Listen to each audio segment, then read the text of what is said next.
Dušan, pozdravljeni. Zelo popularen pojem zadnji časi so super živila in ta super živila pogosto ne pripisujemo rečem, ki so v našem okolju, pač pa jih iščemo in dobivamo iz nekih držav, ki so bile včasih zelo eksotične, zdaj pa so nam nekoliko bliže, zaradi tega, ker se je svet skrčil. A vseeno, vsi pravimo, da lokalna hrana ima svojo moč.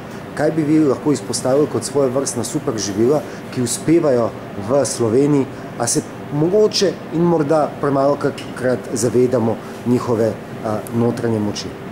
Pozdravljeni. Ja, dejansko tudi v Sloveniji najdemo super živila, recimo, moče bi najbolj poudaril buče z trdo lupino oziroma zimske buče.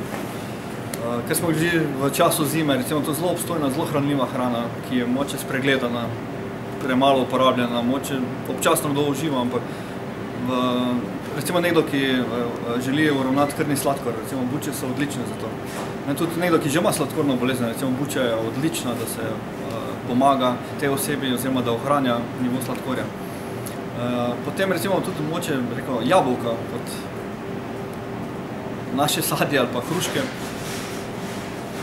Moče niso več toliko prisotne, posebej ne pri mladih ali pa pri ljudeh, ki si pač moče, tako ste rekli, predstavljajo, da nekaj od drugot, nekaj eksotičnega, moče bolj učinkovito, ampak recimo jabolka lahko izredno pomagajo pri visokem pritisku.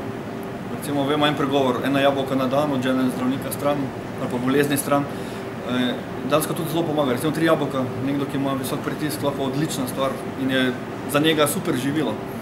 Potem recimo, kaj bi moče poudaril, ko recimo mlade ali pa nasplošno moče stvari, ki so zdaj že bolj plevel, pa ga ne uporabljamo, recimo kot koprive.